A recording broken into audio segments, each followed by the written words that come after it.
Welcome in. It is game day, Saturday, January 29th, 2022, and you are watching ROQCS Sports.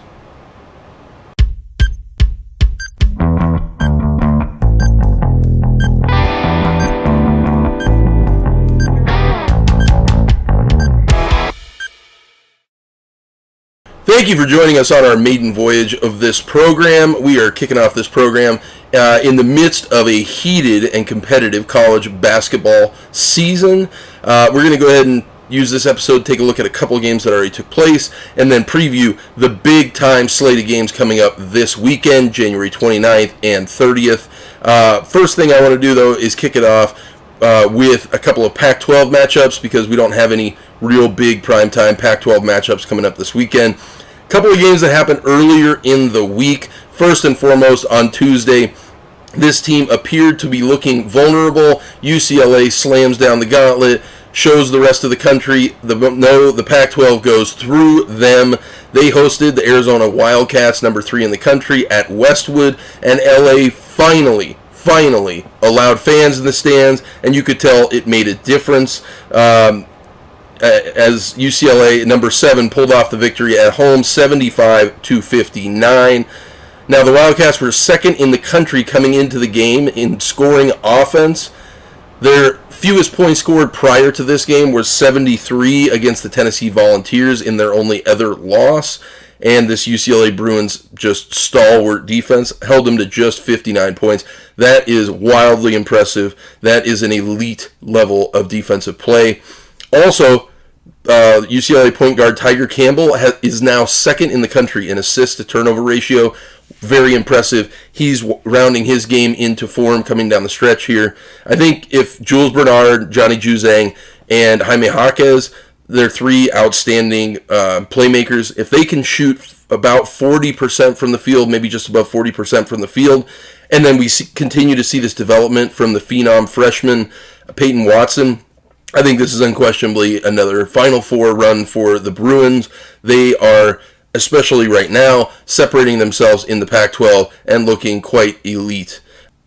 Elsewhere in the Pac-12, USC, who just a couple of weeks ago was ranked in the top 10, looked like they were cruising. They have now dropped 3 games in the last 2 weeks, all of which were to unranked opponents. Not super impressive. Their stock is dropping like a rock. They lost last night at home to the Stanford Cardinals, 64-61. Stanford is kind of a mid-level team. I don't see them making a run to make the tournament, although they're probably about the same level as my Colorado Buffaloes at this point. We move to Colorado, and boy, coming into the game at Eugene against Oregon on Tuesday, Colorado seemed like they really missed some golden opportunities. They hosted both UCLA and USC at the CU Event Center and dropped both, although they fought hard in both games. It was really looking like they had kind of kissed goodbye any sort of tournament hopes. Nobody really gave them a chance going into Oregon, and boy, did they wow everyone. We finally got to see the realized potential of what this young and talented team can do. Jabari Walker had his most impressive game since probably last year when he went 5 for 5 in the NCAA tournament against Georgetown. Walker scored 24 points on 10 of 13 shooting. That's pretty efficient. He also collected 11 rebounds in the game. Additionally, Tristan Da Silva was efficient as well. Not a ton of points, 15, did get to double digits, but on 7 of 9 shooting, both of these guys were working to get very, very efficient, good shots. And much to my surprise, I've been calling for the Buffaloes to replace their point guard Keyshawn Barthelemy with the freshman KJ Simpson. Well, Barthelemy just had an outstanding performance, 19 points, 4 assists, 2 rebounds, very few turnovers, very good, impressive play, possession of the ball. I think this squad showed a lot of maturity and resilience down the stretch. Salting this game away, they shot 91% from the free throw line. That's a very high clip. And the previously mentioned Keyshawn Barthelemy shot 9 for 9 in the game. I will eat my words, I'll eat my crow. Keyshawn Barthelemy should be the starting point guard. And so then, the Buffaloes look like they had kind of resurrected their season a bit. They have to then travel to the Washington schools to finish out their 3-game road stand before coming back to host Oregon back in Boulder. And sure enough, the Buffs go and lose at a 9-8 Washington Husky squad. Just a complete flat performance, so disappointing. Listen, when you travel to Washington in 2022, there are 2 things you need to know. Number 1, the guard Terrell Brown Jr. leads the Pac-12 in scoring, so you might want to slow him down. Now, he's averaging 21.7 points coming in. Let's see how the Buffaloes did against him. Oh, he scored 26 points, so that's a fail. That's a failing grade on that one. And then the only other thing that Washington throws at you that might slow you down is this 3 high, 2 low, trapping zone defense. Now, pretty much the main reason why you would go to a defense like that, this is kind of like the defense that Syracuse likes to go to in the NCAA tournament, is it's an admission that you don't have the skill set players that can go man-to-man with the other team. It's an admission that you're not as good as the other team. The Buffaloes could not figure out this trap defense the whole game, not one single time. The Buffaloes ended up with 16 turnovers, and probably more difficult to swallow, they ended up settling for 24 three-pointers. That means you can't figure out the zone, you can't penetrate, you're forcing up threes late in the shot clock, or when you're trying to feed the high post, or if you're on the baseline trying to feed the low post in the paint, you're turning the ball over. I mean, just really abysmal, embarrassing. Washington is not a good team. Washington had a very mediocre field goal percentage, and Colorado, it purely came down to Colorado could not figure out the defense. Tad Boyle still rotating 10, 11 guys on the court. You need to trim that rotation down. Guys can't get hot. Guys can't get consistent if you're rotating in and out that much. Lawson Lovering did not make the trip out to Washington. I think it was an illness thing. Not that he would have been much of a factor whatsoever. And because of this zone, when you jack up a long-range 3, Washington has 4 or 5 guys in rebound position, while the Buffaloes have maybe 2 or 3. They obviously beat the Buffaloes' rebound margin in the game. But Colorado's got to figure some things out. I think after that loss, after getting their first quad win of the season against Oregon, then they lose to a quad 3, Washington. They have very few opportunities to make any statements remaining. Oregon at home in 2 games. Later in the season, they will be at USC, and they will be hosting Arizona. I think unlikely that they win either of those 2. So they may be in a position like Oregon State last year where they've got to make some moves in the Pac-12 tournament to make the tournament, the NCAA tournament. Otherwise, they're probably NIT bound. Pretty disappointing. Really, really disappointing for me as a Colorado Buffalo fan. But that was a little quick peek at the Pac-12 landscape. Now let's dive into this delectable slate of games coming up this weekend, starting here in about an hour, 10 a.m. on ESPN, this being Saturday, January 29th. Number 9, Duke, 18-3 on the season, is traveling to Louisville, 11-9 on the season. I don't really understand why Louisville is favored in this game. They're a moderate favorite, just a couple of points. But we did see in the last couple of weeks that Duke is vulnerable. They look pretty dominant early in the season. You might remember they knocked off Gonzaga, the juggernaut that is Gonzaga. But recently they lost at Cameron Indoor to Miami a week and a half ago. That was their first loss at Cameron Indoor in 300 days. Then, a couple games later, they went and lost in overtime at Florida State. Florida State's been a pretty big disappointment this year. However, they're really starting to elevate their game, elevate their play, knocking off a lot of teams as they make a push late in the season to make the tournament. So that is probably at this point a quad 1 loss. Miami's definitely a quad 1 loss.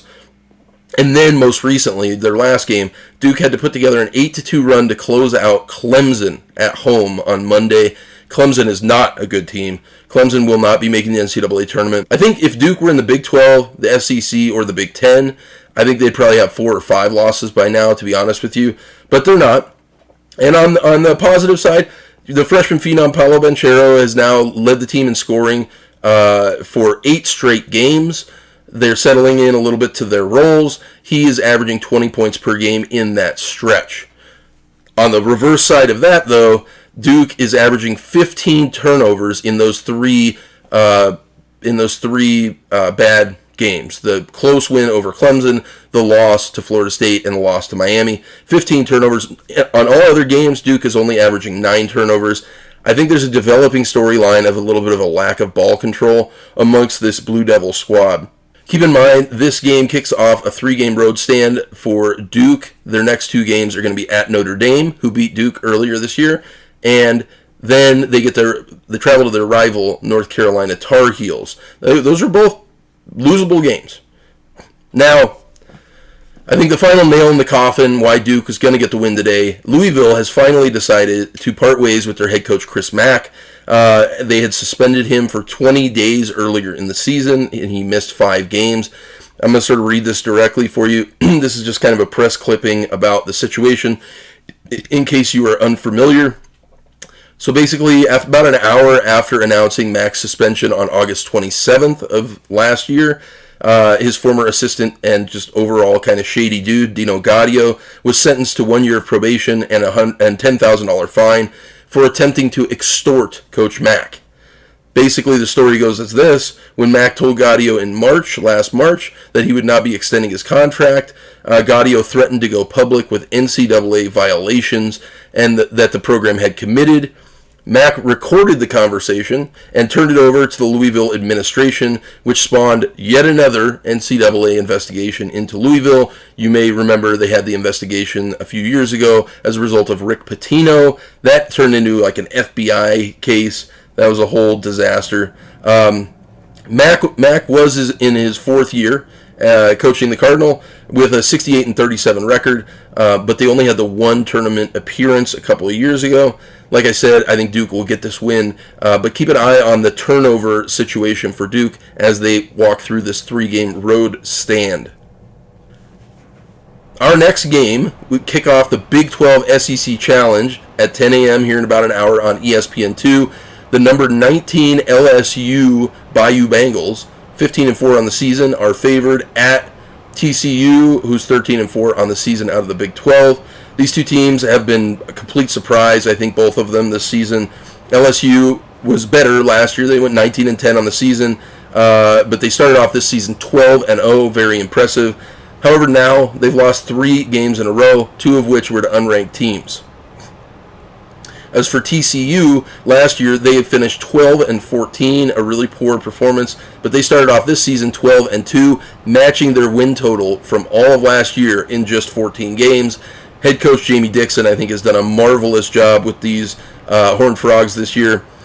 The Horned Frogs, although similarly to LSU, the Horned Frogs have now lost 2 of their last 3, both losses being against unranked teams. What's kind of peculiar is in between these 2 bad losses, TCU probably got their best win of the season as they won 59-44 at number 15 Iowa State. So kind of a real bizarre up and down stretch for them there. LSU leads the country in field goal percentage defense, and they're only allowing 35.7% per game. The Tigers are also second in the nation in forced turnovers. This is a high defensive efficiency LSU squad. I think their style of play is definitely to slow the play down and let the defense kind of spark offensive possessions. LSU 6'8" sophomore forward Tari Eason, 16 points, 7 rebounds per game. And then on the other post, the LSU's leading rebounder Darius Dace is bringing in 13 points and 7.3 rebounds per game. Also, kind of a revelation, the Missouri transfer senior Xavier Pinson has been running the point, and he's averaging almost 5 assists per game. That's a pretty effective clip at the point. On the other side of the ball, TCU averages even fewer points per game than LSU does. You might have noticed that they're perfectly comfortable and fine being in a low-scoring game when I mentioned their win over Iowa State 59-44. These two teams are very similar in style. TCU leads the Big 12 in the fewest fouls committed per 40 minutes, holding opponents to just 61 points per game. So you're going to have a low-scoring grinder here, would be my guess. Slow bringing the ball up the court, lots of half-court sets, not a lot of getting out and running it. Efficiency and extended possessions are going to be key in this matchup. TCU is third in the country in rebound margin. That extends possessions. I think TCU is going to pull off the upset at home and get a big win there for the Big 12. Next at 10:30 on CBS, here in about an hour and a half, Michigan at 9-7 is traveling to East Lansing to play number 10 Michigan State, 15-4 on the season. Now, I've got to tell you, these two teams can be expressed in basically two ways. Michigan has been way underperforming, and Michigan State has been way overperforming. I think, Tom Izzo's squad has struggled the last few years, but this team is resilient. They started the season off 14-2 with wins over Loyola Chicago and UConn. Both of those teams will make the NCAA tournament. Also, something to keep in mind, Tom Izzo is only 4 wins away from tying Bobby Knight's Big Ten all-time wins record. That might provide a little bit of a spark for Sparty. They have, however, hit a skid as of lately, though. It's kind of, I feel like, the wrong time for them to be facing their rivals. Sparty has lost 2 of their last 3 games. They had the inexplicable loss at home to Northwestern, who's not a good team, and then a loss on the road to Illinois.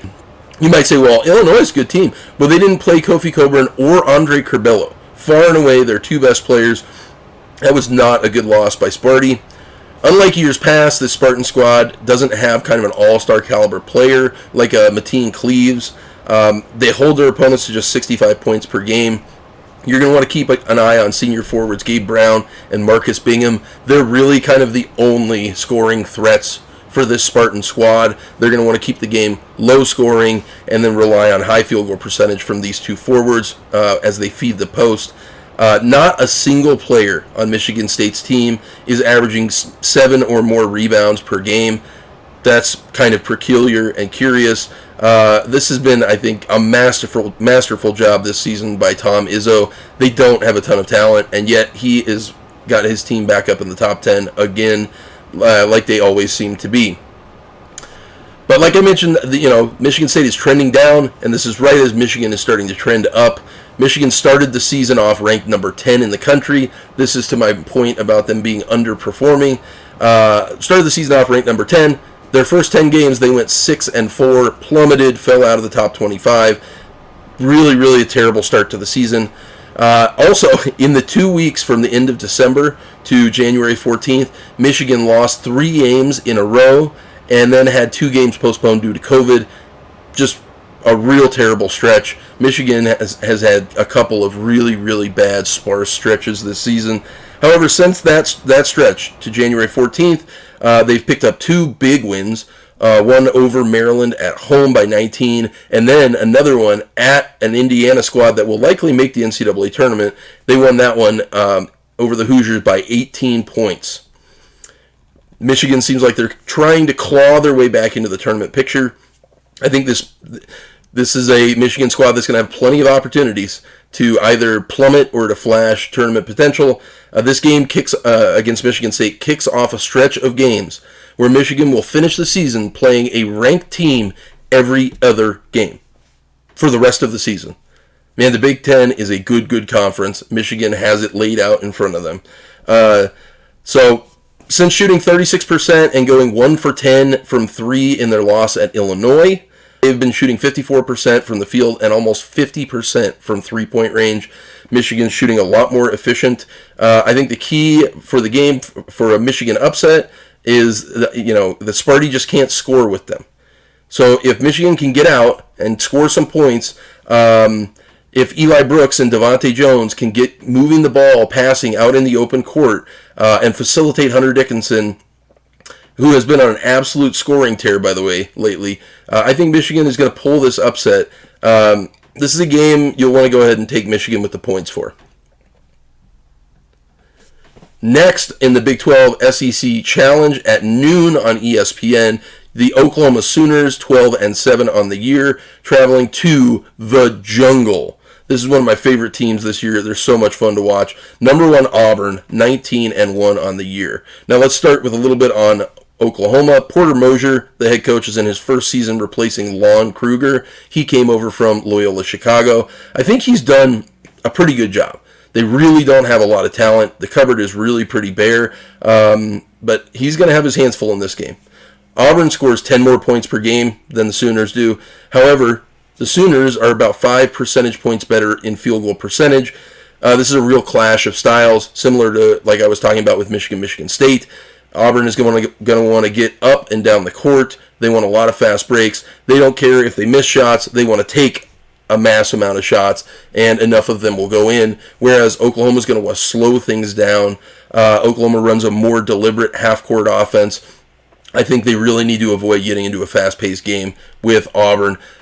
Also, to keep in mind, when they get into a fast-paced game, this is at Auburn. The fans are going to get involved as the game gets exciting, fast-paced, slam dunks, alley-oops start happening. You want to keep the fans out of this game, make it a boring game if you're the Sooners.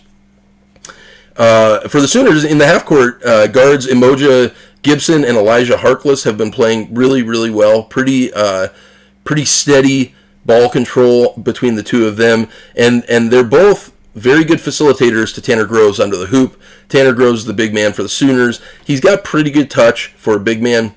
Like I said, if the pace gets picked up, get your popcorn ready. Katie Johnson and Wendell Moore are just nonstop action for Auburn in their backcourt. Also, Jabari Smith is now their freshman phenom forward is now starting to draw comparisons to Carmelo Anthony and the stretch run that he had in the tournament with Jim Boeheim and Syracuse. I don't think that those are all that far-fetched of comparisons. Personally, I think he reminds me a little bit more of Kevin Durant. He's starting to get that better touch from three, and so for a big man, that's impressive when they can be a little more consistent from three. Also, the 7'1" sophomore Walker Kessler leads the nation in blocks at the center position. Auburn as a team leads the country with 9.2 blocks per game. I think Auburn, this team has weapons all over the court. Oklahoma has lost now 4 games in a row. Auburn has won 16 in a row. I think it's just a real grinder that Oklahoma's walking into. You hope that they can play it close. I think the Tigers are going to be motivated for this one after they had a very, very close win over Missouri in their last game. They've had a few games. It happens with teams that are so excellent and impressive is when they can get really up for the big games, and then sometimes they can get complacent for teams that are far inferior to them. That happened with the Tigers against Missouri a couple nights ago. They did pull off the win, though. I think they're going to come back motivated. I've got Auburn winning this one by 15 points in the jungle. It may even be more than that. Auburn's fun. You're going to want to watch that one. So I'll remind you one more time, that is noon on ESPN, Oklahoma at Auburn. Also at noon on Fox Sports 1, the number 21 Xavier Musketeers, 14-4 on the year, are traveling to the Creighton Blue Jays, 12-5 on the year. This is going to be kind of an interesting matchup in the Big East, close to the top of the food chain. Neither of these teams are better than Villanova. Also, Marquette looks like they might have jumped up towards the top of the food chain in the Big East, but these are probably 3, 4, 5. These are legitimate tournament contending teams. Xavier will for sure make the tournament. Now, the Musketeers started off 11-1 this year, but they've lost 3 of their last 6 games. 2 of those losses to the aforementioned Villanova. So I think you can give them a pass on that. Villanova is excellent. They're a top 10 team in the country in almost every metric. But their most recent loss to Marquette was by 11. Marquette is really kind of starting to surge down the stretch here of the season. In that loss to Marquette, they trailed throughout. 2 of their 4 players averaging double digits only scored 5 points in the game. And their best 3-point shooter, Xavier, Nate Johnson, shot just 1 of 6 in the game. So all of this kind of makes me think that it's a bit of a one-off, that Xavier's going to come back and sort of resume their normal form of play after that just flat, poor performance. Xavier collects 28 defensive rebounds per game. That means they hit the defensive glass. They don't allow their opponent to extend possessions, and they only give up 64 points. This is a very defensive-minded team. And then you look at the flip side of the ball, Creighton has scored 70-plus in 10 games this year. So Creighton is going to want to score high. Xavier is going to want to keep the score low. Something to keep in mind, head coach Greg McDermott for the Blue Jays missed the DePaul game earlier this week. It's a little bit unknown whether he's going to be back for this game. Creighton is a team that is not afraid of the ranking next to Xavier's name. They've already knocked off 2 ranked teams this year, beating number 24 BYU. And then they also, in probably the most impressive win in the Big East, they knocked off number 9 Villanova earlier this year. Now, these two teams played on Saturday. Xavier came away with the win at home. They now travel to Creighton. In the win this Saturday, the senior guard Alex O'Connell for Xavier almost doubled his season average with 22 points. I think there's a ton of momentum on Xavier's side, and working for the Musketeers here. I think if they can keep the score in the 70s or below, Xavier gets the win. Next, we have our third Big 12 SEC Challenge game. These guys, the Big 12 SEC Challenge is really stealing the show this weekend at 2 p.m. on ESPN. Number 4 Baylor at 18-2 on the year are traveling to Tuscaloosa to play the Alabama Crimson Tide, 13-7 on the year. Now, don't let the record or the lack of ranking next to Alabama's name fool you. Joe Lunardi has Alabama as a 5 seed in the NCAA tournament. This is a big time matchup. I would say look for a high-scoring game. Get your popcorn ready. There's the second time I've said that on this show. Both teams average 78 or more points per game. Both teams shoot 45% or better from the field and 30% or better from 3. Both teams average more than 42 rebounds per game, which I've mentioned multiple times now, extends the offensive possessions. This is a juggernaut clash. Now, Alabama is coming off of an embarrassing and just unbelievable loss at Georgia. No offense, Georgia fans, and I like Tom Crean, but the Dogs are just 6-14 on the year. This was their first conference win in like over a calendar year. Really doesn't make any sense how Alabama was able to drop that game. But like I said, for teams of that caliber, they get up for the big games. There's this huge clash, Auburn and Alabama, just last week. Both teams look like they were unquestionably Final Four caliber. And then obviously Alabama got complacent, and they dropped one. They weren't as lucky as Auburn to close out Missouri. They dropped it to Georgia.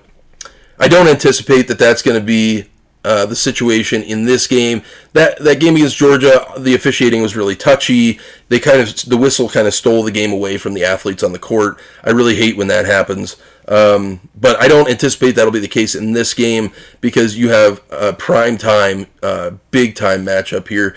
I think Alabama's kind of shown that they have a weakness in the pick and roll defense. That's a little bit of what Georgia did. They slowed the game down, isolated, ran some pick and rolls from the top of the key, and Alabama seemed a little confused, not defending that very well. This is something that Baylor's backcourt, L.J. Cryer, Adam Flagler, and James Akinjo can definitely take advantage of. I think Baylor seems to have righted the ship after they lost those 2 home games. They've won 3 in a row, albeit against kind of mid-level conference opponents. Alabama really kind of presents the Bears' first true test since righting the ship after those 2 losses at home in 1 week. Also, the Baylor Bears get Jeremy Sochan back, who is one of their freshman phenoms at forward. Keep in mind, Alabama's guard, Jaden Shackelford, takes 8 3-pointers per game on average. That is an astronomical amount of 3-pointers. That means high variance. If he makes most of those, they might beat Baylor. If he misses most of those, they might lose by 15.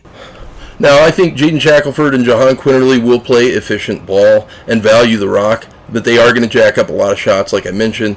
I think this game is really kind of a toss-up because it is in Tuscaloosa, but I'm going to go ahead and take Baylor by 4.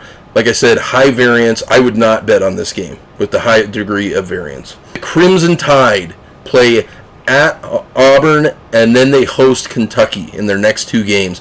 What a freaking murderer's row stretch that they are facing here. Next, at 2:30 on FS1, one of the surprise teams of the year, number 22 Marquette, 14-6 on the year, traveling to number 17 Providence. The Friars are 16-2 on the year. Now, how Shaka Smart has resurrected Marquette is really pretty impressive. Marquette has now beaten 3 ranked teams in a row. number 20 Seton Hall, at number 11 Villanova, and then they most recently knocked off number 20 Xavier. Shaka Smart's crew also beat Illinois earlier in the year. Granted, that was without Kofi Coburn. Marquette is 14-6 and ranked number 22 in the country after going only 13-14 last year, and they had no postseason play invitations.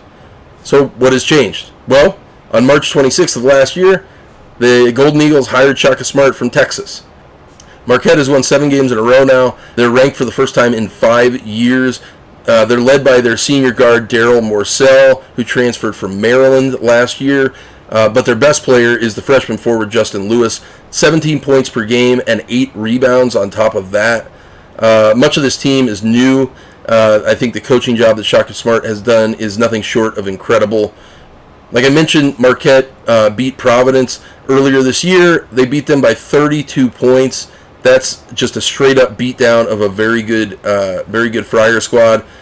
The Friars only have 2 players with double-digit scoring, and they shot 33% in that game. Marquette's defense just choked them out. Also in that game, Marquette had 18 more assists and 6 fewer turnovers than did the Friars. I'm not sure why Providence is favored in this matchup.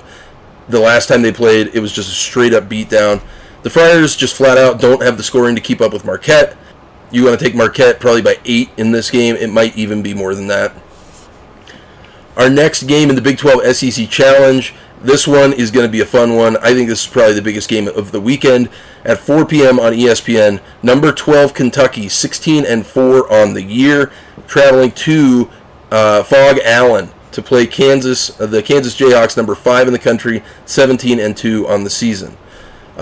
Like I mentioned, I think this is the marquee matchup of the day. Both of these teams are legit Final Four contenders. Kentucky is first in the country in rebound margin at plus 12 per game. That is in almost exclusive measure due to the big man, Oscar Tshiebwe, who's averaging 16 points and 15 rebounds per game. I mean, he's just flat out, he's my vote for the National Player of the Year at this point.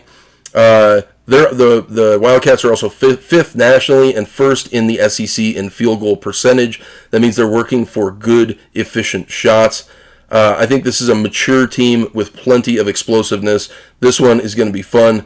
Also, the guard, Shavir Wheeler, is now third nationally in assists per game. I think he's a legit leader at the point right now. Something to keep in mind with Shavir Wheeler, though, is in the last couple of weeks, he's been hit pretty hard with a couple of blindside screens coming up the court on defense, and I don't know what kind of ramifications he's going to have to deal with as a result of that, but he's a fantastic, outstanding player.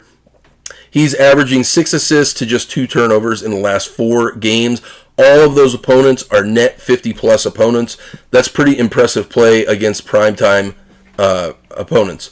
Keon Brooks, in his 3rd year at Kentucky, has kind of bided his time, waited his turn, and he's a real weapon in the post now. And then also Kellen Grady. He can just flat out shoot the 3. There's weapons all over the place for Kentucky, and I haven't even gotten to Obi Toppin's little brother, Jacob Toppin, whose production off the bench, 6 points, 4 rebounds, has been vital and critical for the Wildcats this year. Now, the 5-star freshman guard forward Ty Washington is sensational. He's been averaging 14 points, 4 rebounds, 5 assists, but he did twist his ankle in the game against Auburn a couple of days ago.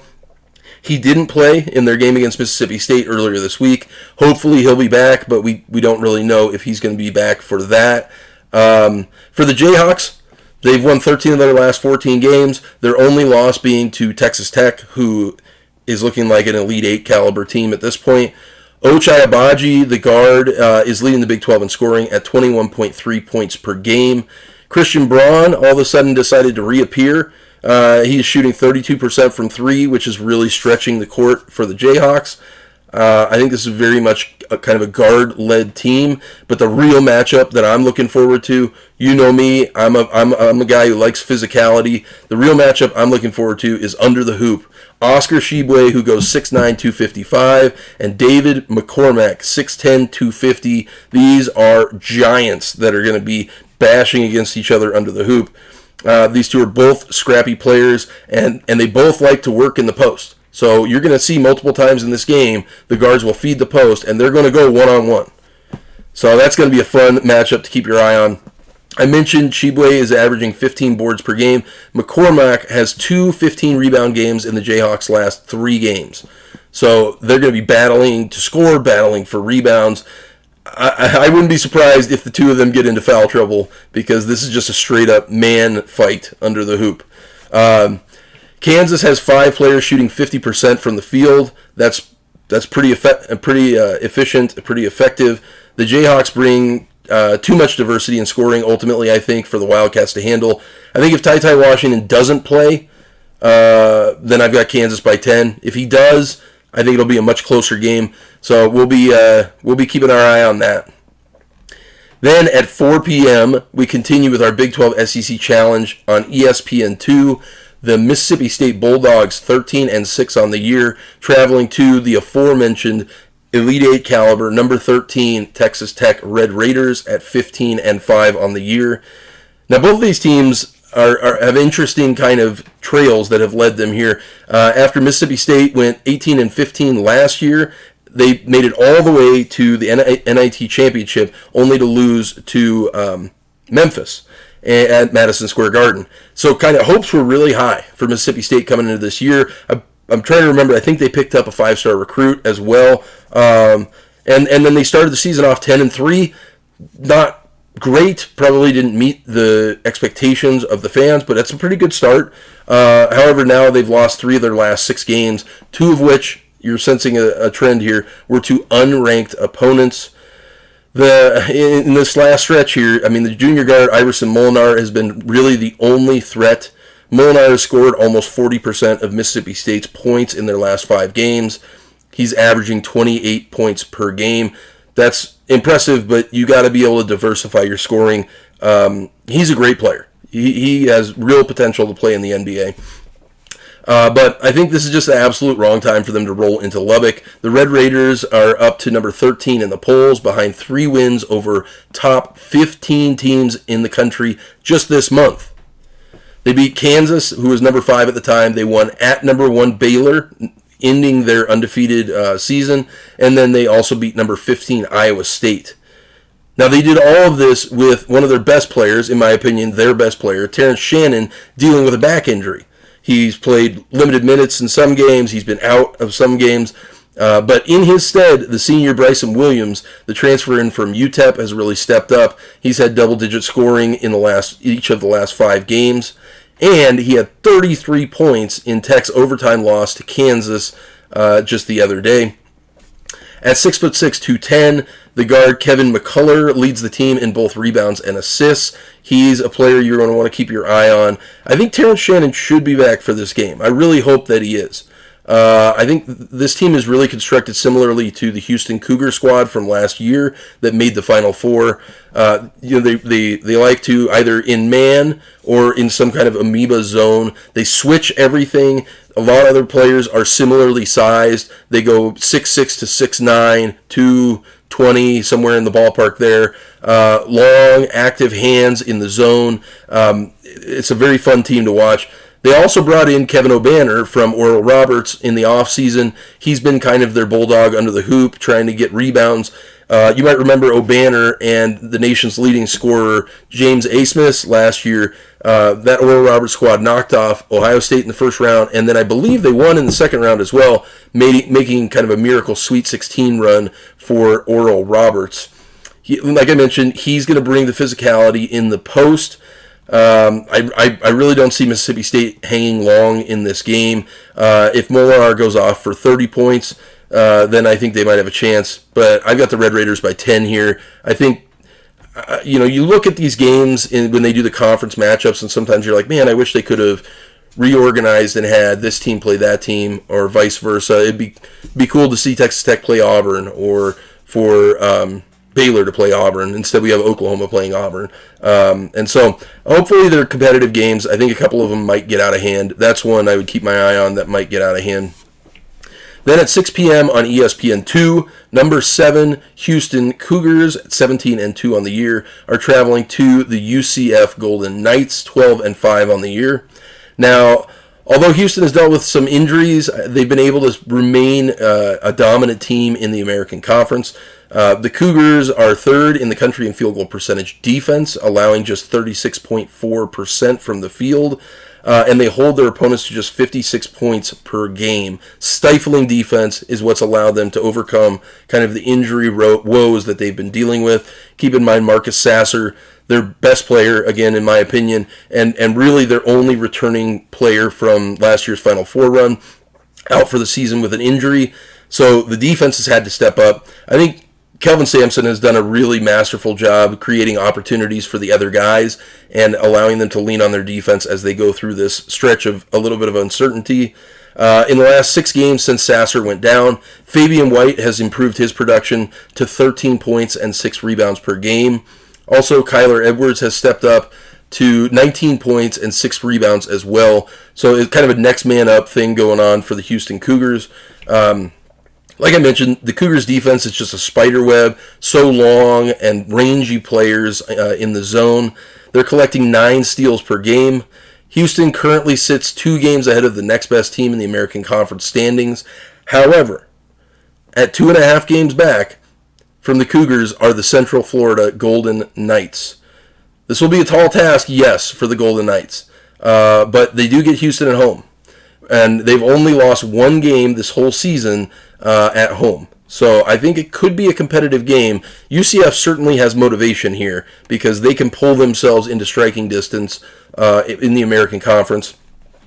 On this UCF squad, there's a real democratization of production on the team. They have 4 different leading scorers and 3 different leading rebounders in each of their last 4 games. Darren Green Jr. leads the UCF in scoring. Green, Darius Perry, and C.J. Walker are all shooting 40+% from 3-point range. So that gives them, like I mentioned, variance with Alabama. That gives them the top-end potential to hang with Houston. Also with that zone defense that Houston runs, it's hard to get in and get to the hoop. High field goal percentage from the 3-point line is something that could keep them competitive. Now the head coach, Johnny Dawkins, has a deep rotation, which is good to keep the Knights out of foul trouble. I think UCF probably wants to keep this a lower scoring grinder, have some targeted threes from outside. They want to drive to the hoop, although it's not going to be easy. But you need to try and get Fabian White and Kyler Edwards into foul trouble early if they're going to have a chance. My verdict on this game, I think Houston is and will remain the class of the conference. Houston probably wins this one by 15 plus. Next up in the Big 12 SEC Challenge at 6 p.m. tonight on ESPN, number 18 Tennessee, 13-5 on the year, travels to Austin to play Texas, 15-5 on the year. Now, although this is Chris Beard's first season at the helm, the Longhorns have really had some up and downs. But in that stretch, kind of like with Houston, they've had one consistent calling card, and that is they lead the nation in scoring defense. They allow only 54.7 points per game. But on the other side, the offense has been a clear disappointment. Their 4 leading scorers, Timmy Allen, Marcus Carr, Andrew Jones, and Courtney Ramey, are scoring 42 points per game this year. Last year, they combined for 64 points. So their production from a scoring perspective has dropped 22 points combined. Now, Carr and Allen did transfer in from Minnesota and Utah State, respectively, but the mesh doesn't really seem to have happened. I think there are real problems, and I can't tell if it's too many big personalities or if it's a Chris Beard situation. You know, Chris Beard came over from Texas Tech. He took Texas Tech to the Final Four. I think he's a good coach, so I'll give him the benefit of the doubt. But they've got some cleaning up they need to do. They will make the tournament, but it we'll kind of see with the grind that the Big 12 schedule is, they could be probably anywhere from like a 10 seed to a 5 seed. And that makes a big difference when you get to the NCAA tournament. Now, again, keeping in mind the woes on offense, the Longhorns have 12 turnovers per game. Allen and Carr are leading the team in turnovers, averaging about 3 apiece per game. That's not what you want to see out of your star players, especially when the Longhorns have as much talent as any team in the country. They just flat out do, but that's what makes this so troubling. I think they need to figure out these issues as they come down the backstretch of the season. Now, although Tennessee's playing on the road, they have not lost to an unranked opponent all year. Their junior point guard, Santiago Vescovi, has really improved his game. He's going 15, 5, and 3 on the year. And Kennedy Chandler has blossomed in his freshman season. He's contributing 14 points and 5 assists as well.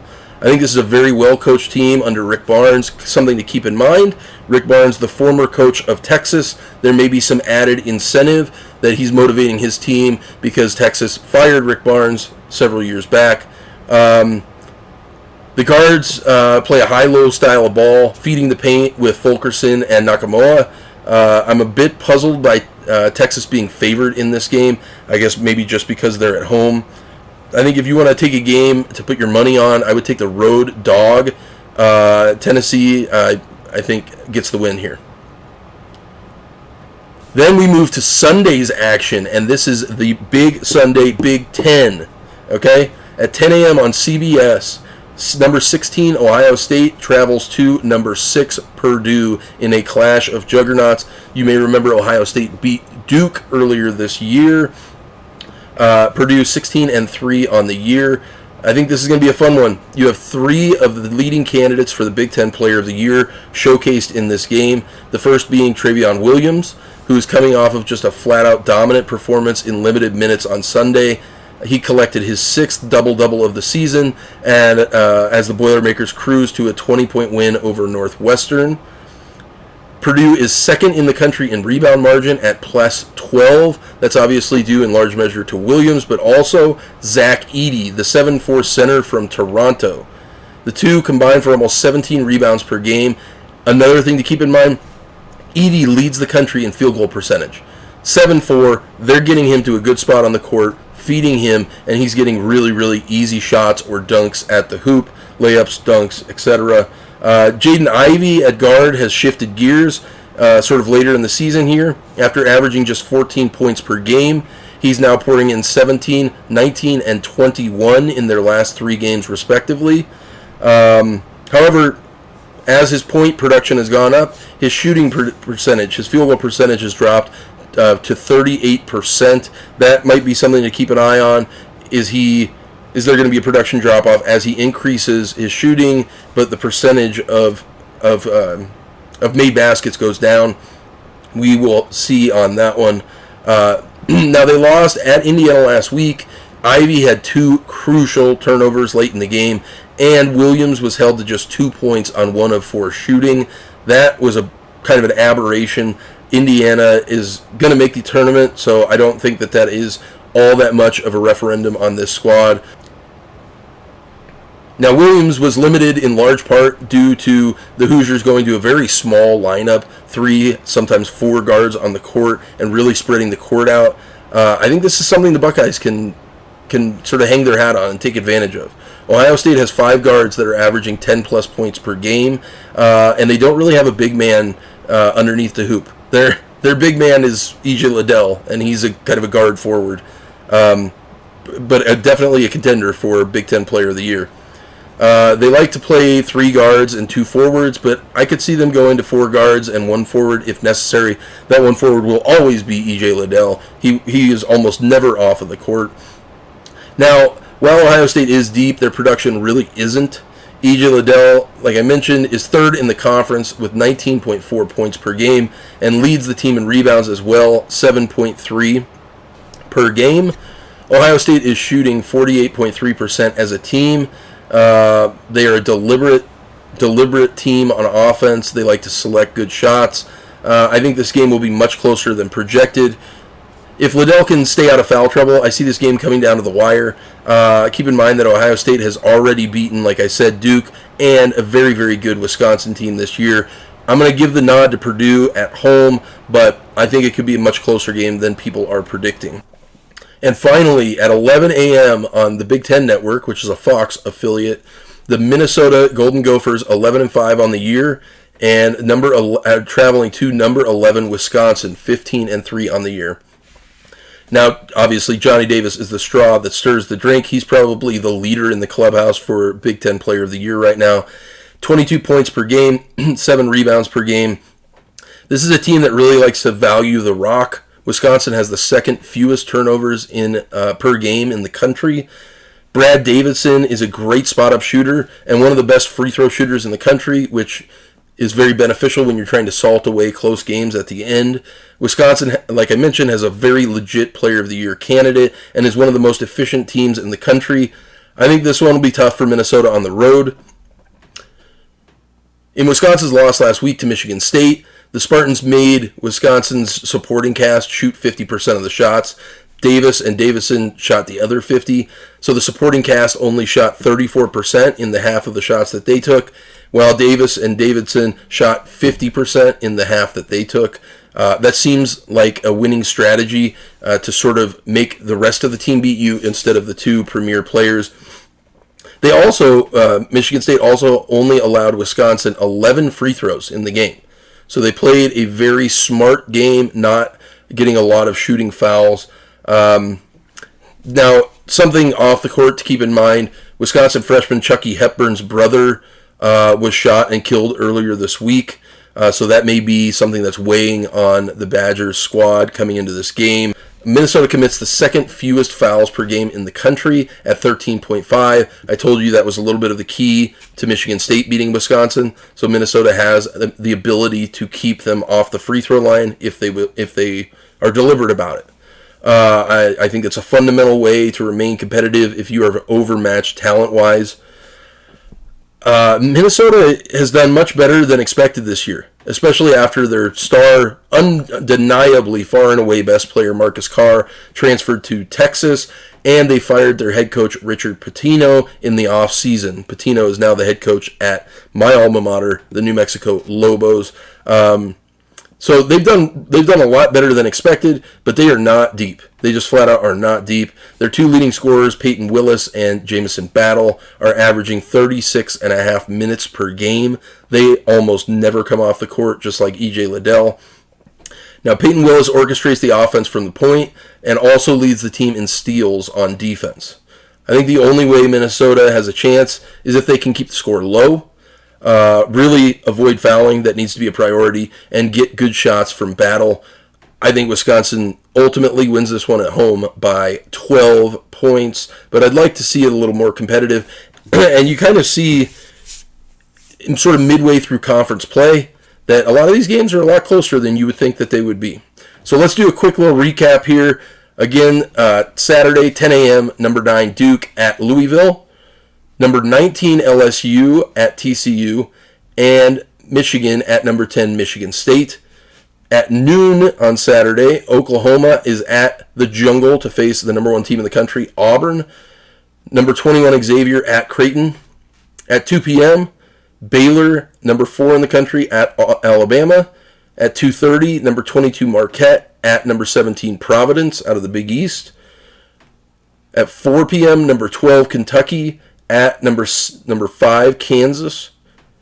Mississippi State at number 13 Texas Tech. At 6 p.m., number 7 Houston at UCF. And number 18 Tennessee at Texas.